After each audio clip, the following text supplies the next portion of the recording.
করতে, না পাচ্ছি চিৎকার করতে, কতটা অসহায় হয়ে পড়েছিলাম। জীবনে প্রথম ওই অবয়বটা যত কাছে আসছে ততই আমি ভয়ে বুকের ভেতরটা কেঁপে উঠছিল।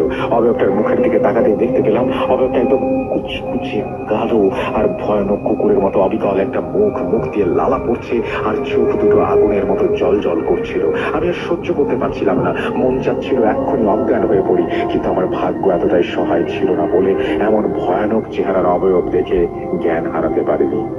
যখন অবয়বটা একদম কাছাকাছি চলে এসেছে, মাত্র কয়েক হাত বাকি, তখনই দু চোখ বন্ধ করে আল্লাহু আকবার বলে নিজের সর্বশক্তি দিয়ে ওঠার চেষ্টা করে উঠতেই জানে প্রাণে গেটের দিকে চিৎকার দিয়ে দৌড়াতে থাকলাম।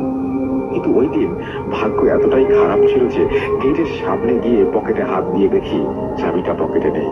আমি কোনো উপায় না দেখে গেটে জোরে জোরে বাড়ি দিতে লাগলাম আর চিৎকার করে ডাকতে থাকলাম, কিন্তু কেউ আমার ডাক শুনতে পাচ্ছিল না। পেছন ফিরে তাকাতেই দেখি ভয়ানক সেই অবয়বটা বিচ্ছিরি ভাবে আমার দিকে তাকিয়ে আছে, আবার আমার দিকে এগিয়ে আসতে চাচ্ছে। আমি সর্বোচ্চ শক্তি দিয়ে সাহায্য চাইলাম, কিন্তু কোনো লাভ হলো না। আমি সেই অবয়বটির থেকে বাঁচার জন্য প্রাণপণ দৌড়াতে লাগলাম স্কুলের ভেতর, আর বারবার আল্লাহকে বলতে লাগলাম, আল্লাহ বাঁচাও তুমি আমাকে। তখনই দেখি অবয়বটা আমার পেছন পেছন আসছে আমাকে ধরতে। আমি আর পারলাম না সহ্য করতে। এক সময় জানি না কখন জ্ঞান হারিয়ে ফেলেছিলাম। হঠাৎ আজান আর গেটে কারো ডাকার আওয়াজে জ্ঞান ফিরে আসলো। আমি উঠতে গিয়ে দেখি পুরো শরীর ব্যথায় কুঁকড়ে যাচ্ছি। কোন রকম তাকিয়ে দেখি গেটের সামনে অফিসের স্যার দাঁড়িয়ে আমায় ডাকছেন। আমি কোন রকম উঠে গেটের সামনে গিয়ে আবার জ্ঞান হারালাম। এরপর আর কিছু মনে নেই। তার অনেক সময় পর আমার হুঁশ ফিরে আসতে দেখি আমি গপ্পাইয়ের হাসপাতালে ভর্তি আছি। আমি চোখ খুলতে দেখি আমার পাশে আম্মু আমাকে জড়িয়ে ধরে কাঁদছেন। আমি কথা বলার শক্তি পাচ্ছিলাম না, জ্বরে পুরো শরীর পুড়ে যাচ্ছিল। আমি ইশারা দিয়ে বুঝালাম আমায় বাড়ি নিয়ে যেতে। আমি বাড়িতে আসার পর ইশারায় বললাম মসজিদের হুজুরকে ডেকে নিয়ে আসতে।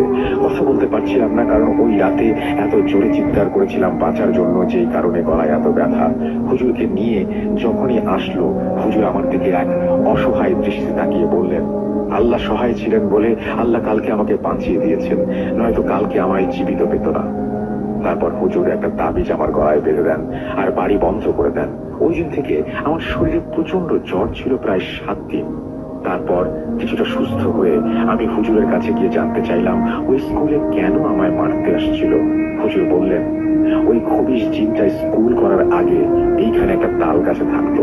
ওই বাড়ি ভেঙে ফেলার কারণে প্রথম তোমায় পেয়ে যায় রাতের বেলায়। তুমি শরীর বন্ধ করার কারণে তোমায় স্পর্শ করতে পারেনি, তবে যত দূর থেকে ভয় দেখে যাচ্ছিল।